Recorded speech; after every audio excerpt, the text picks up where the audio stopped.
नमस्ते, संध्यास किचनमध्ये आपलं स्वागत आहे. आज मी बनवत आहे गुजिया रेसिपी म्हणजेच करंजी. तर ही गुजिया आहे ना सणासुदीला बनवली जाते, खास करून दिवाळी आणि होळीला. तर येत्या गुढीपाडव्याला तुम्ही ही नक्की ट्राय करा. मी बिना साच्याच्या हातावरच्या गुजिया बनवत आहे.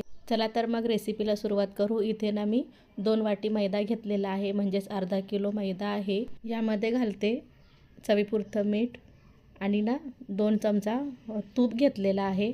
तर तूप जास्त वितळवून किंवा गरम करून घेतलेलं नाही. तूप आहे ना मैद्याला चांगलं चोळून घेते. तर पहा, प्रत्येक मैदा असा छान चोळला गेलेला आहे. व्यवस्थित मैद्याला ना तूप लागलेलं आहे. तर याची मूठ वळली ना तर छान असा ना त्याचा एक मुटका तयार होतो. तर अशा पद्धतीनेच पीठ आहे ना छान तूप लावून घ्यायचं आहे पिठाला. तर आता थोडंसं पाणी घालून छान मैदा मळून घेणार आहे. जसं आपण समोशासाठी मळतो ना अगदी तसंच पीठ मळून घ्यायचं आहे. चपातीसारखं जास्त सैल मळायचं नाही, घट्ट पीठ मळून घ्यायचं आहे. तर पहा, अगदी पाण्याचा कमी वापर करून ना छान असा घट्टसर गोळा तयार करून घेतलेला आहे. तर इथे ना छान असा मळून घेतलेला आहे पीठ. तर पहा, एवढं घट्ट असं तयार झालेलं आहे. तर हे पीठ आहे ना मी एका प्लास्टिक पिशवीमध्ये बंद करून ठेवून देणार आहे. त्याने छान पीठ ना भिजलं जाईल. 1 ते 1.5 तासासाठी पीठ असंच भिजत घालून ठेवणार आहे. तर तोपर्यंत ना सारण बनवून घेऊ. त्यासाठी ना गरम पॅनमध्ये मावा घातलेला आहे आणि मावा आहे ना मी 1/2 किलो घेतलेला आहे. आता छान मावा आहे ना असाच परतून घ्यायचा. तर अशा पद्धतीने ना पातळ होतं आणि नंतर असं पॅन सोडायला लागलं ना मग मावा आहे तो बाजूला काढून घेणार आहे. तर पहा, छान तयार झालेला आहे.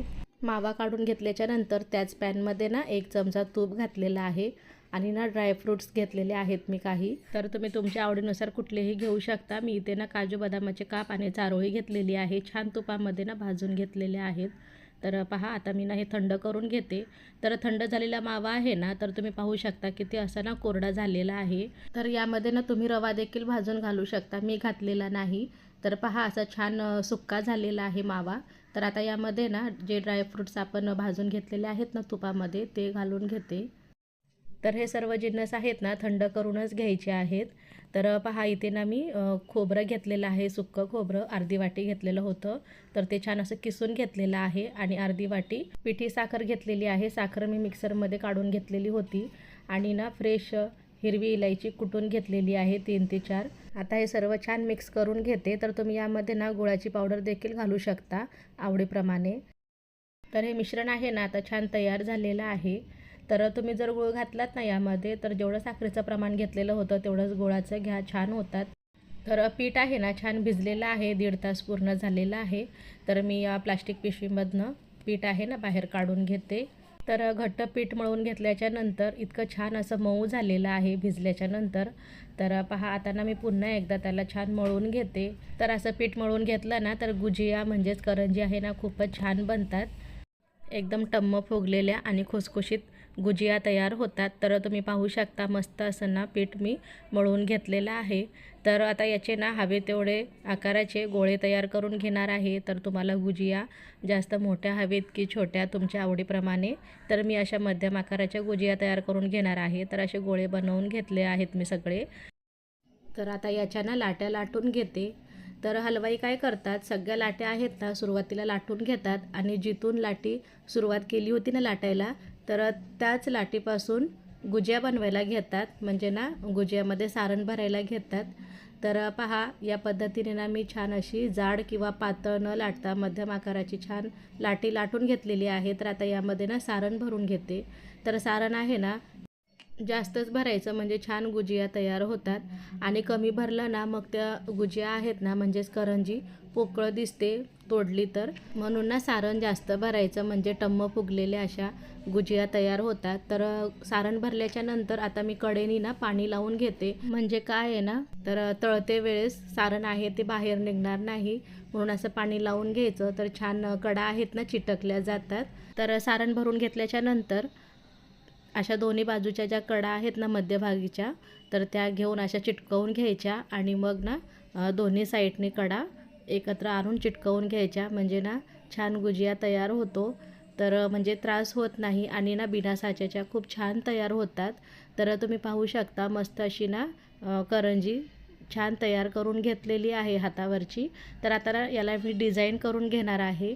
तर गुजियाला ना अशा कळ्या करून घेत आहे. तर या कळ्या करण्यासाठी ना खूप प्रॅक्टिस लागते आणि बऱ्याच वेळा प्रॅक्टिस केल्याच्या नंतर कुठे त्या जमल्या जातात. तर तुम्हाला नसेल जमत ना तर तुम्ही साच्यामध्ये केलात तरीही चालेल. तर पहा मी अशा पद्धतीने छान त्याच्या कळ्या करून घेत आहे. तुम्ही ना नेहमी आपण जेव्हा दिवाळीला करंजी बनवतो ना तर तशी करंजी बनवून घेतलात, चमच्याने कापून घेतलात ना तरी पण चालेल. तर जशी मिठाईवाल्याकडे म्हणजे हलवाईकडे जशी गुजिया भेटते ना मी तीच गुजिया बनवण्याचा प्रयत्न केलेला आहे. तर फक्त ना चाचणीमधली केलेली नाही, बिना चाचणीचीच करणार आहे, फक्त तळूनच घेणार आहे. तर पहा अशा पद्धतीने ना छान कळ्या करून घेतलेल्या आहेत आणि ना गुजिया छान असा तयार झालेला आहे, अगदी टम्म फुगलेला. तर मी ना आणखीन एक पद्धत तुम्हाला दाखवणार आहे. दुसरी लाटी आहे ना ती देखील मी हातावर घेतलेली आहे आणि त्यामध्ये ना भरते सारण. तर सुरुवातीला मी मध्यभागच्या ज्या दोन्ही कडा आहेत त्या चिटकवून गुजिया बनवून घेतलेली पद्धत दाखवली. तर आता एक दुसरी पद्धत आहे. तर तुम्हाला जी योग्य वाटेल ना त्या पद्धतीने तुम्ही करा, तुम्हाला नक्की जमेल. सारण भरून घेतल्याच्या नंतर कडेनी ना सगळीकडून व्यवस्थित असं पाणी लावून घेत आहे. तर सगळ्या बाजूनी पाणी लावून घेतल्याच्या नंतर आता हा जे शेवटचा टोक आहे ना एकत्र आणून बंद करून घ्यायचं आहे आणि असंच ना वरच्या बाजूनी बंद करत जायचं आहे, म्हणजे छान गुजिया तयार होतो. आणि सगळ्यात सोपी पद्धत मला हीच वाटते, मी अशाच पद्धतीने करून घेते. तर सुरुवातीला दाखवलेली जी पद्धत आहे ना तसे जर कडा चिटकवून घेत असाल आणि त्याच्यातनं जर सारण बाहेर निघत असेल ना चिटकवून घ्यायच्या वेळेस तर या पद्धतीने करा, पटकन जमतात आणि खूप पटापट तयार होतात. तर पहा अशा पद्धतीने छान ना मी मस्त अशा गुजिया तयार करून घेतलेली आहे. आणि सगळ्या बाजूनी व्यवस्थित कडा आहेत ना त्याच्या अशा चिटकवून घ्यायच्या, म्हणजे कळ्या आहेत ना खूप छान आणि पटकन तयार होतात. तर पहा अशा पद्धतीने छान मी ना व्यवस्थित अशी गुजिया तयार करून घेतलेली आहे. तर आता याला ना कळ्या बनवून घेते. तर पहा कळ्या बनवून घ्यायच्या वेळेस ना फक्त जे बाहेर निघालेलं एक्स्ट्राचं पीठ आहे ना त्याच्यावर दाब दिलेलं तेच आतमध्ये घेत त्याच्या कळ्या पाडून घ्यायच्या आहेत. तर या पद्धतीने 2-3 गुजिया बनवलात ना तर तुम्हाला देखील प्रॅक्टिस होऊन जाईल आणि अशाच बनतील तुमच्या देखील. तर मी थोडासा असा प्रयत्न केलेला आहे आणि मला पण काय एवढ्या परफेक्ट जमत नाहीत, पण बऱ्याच वेळा प्रॅक्टिस केल्याच्या नंतर या कळ्या जमलेल्या आहेत. तर पहा याच पद्धतीने आता मी सगळ्या गुजिया आहेत ना तयार करून घेणार आहे आणि सगळ्या गुजिया बनवून तयार झाल्याच्या नंतर मी तळायला घेणार आहे. तर मी कमी क्वांटिटीमध्ये घेतलेले आहेत म्हणून मी एकत्रच बनवून ना एकसोबतच तळून घेणार आहे. तुम्ही जर जास्त क्वांटिटीमध्ये बनवत असाल त्यावर कपडा किंवा पेपर झाकून ठेवा आणि सर्व एकत्र बनवून एकत्र तळू नका. थोड्या बनल्या ना तर त्या तळून घ्या, नंतर राहिलेल्या बनवून घ्या आणि मग नंतर त्या तळा. तर जे मी अर्धा किलोचं प्रमाण घेतलेलं होतं ना त्यामध्ये 15 ते 16 बनवून झालेल्या आहेत गुजिया. तर मध्यम साईजच्याच गुजिया बनवून घेतलेल्या होत्या मी. तुम्ही आणखीन त्यापेक्षा छोट्या बनवलात तर आणखीन थोड्या जास्त बनतील. आणि सारण आणि पीठ आहे ना एकदम बरोबर बनलेलं होतं घेतलेल्या प्रमाणामध्ये. पीठही उरलेलं नाही आणि सारणही नाही, दोन्ही ना अगदी बरोबर झालेलं आहे. तर पहा छान अशा गुजिया बनवून तयार झालेल्या आहेत. तर पहा किती मस्त असे सुंदर दिसत आहेत. तर आता तळायला घेते. तर तळण्यासाठी तेल आहे ना जास्त कडकडीत गरम नको. तर इथे तेलामध्ये ना मी एक पिठाचा छोटासा गोळा घातलेला आहे. तर तुम्ही पाहू शकता एकदम ना टाकल्याच्या नंतर लगेच वर येत नाही, एकदम हळूवारपणे वर आलेला आहे. तर एवढंच तेल आहे ना गरम लागणार आहे, यापेक्षा जास्त नको. गुजिया तळून घ्यायच्या वेळेस ना तेल आहे ते एकदम कमीच गरम लागतं आणि गॅस मध्यम ठेवून मध्यम ते कमी गॅसवरच गुजिया तळून घ्यायच्या आहेत, तेव्हाच त्या गुजिया आहेत ना छान तयार होतात. तर पहा गुजिया तेलामध्ये सोडते वेळेस ना अगदी लगेच बुडबुड्या आलेल्या नाहीत. तर गुजिया तेलामध्ये सोडल्याच्या नंतर लगेच झारा लावायचा नाही, काही वेळ ना त्याला असंच ठेवून द्यायचं आहे 2 ते 3 मिनिटासाठी. तर पहा नंतर ना गुजियाला अशा छान बुडबुड्या निघाल्या ना तेलामध्ये, त्याच्यानंतरच झारा लावायचा आहे.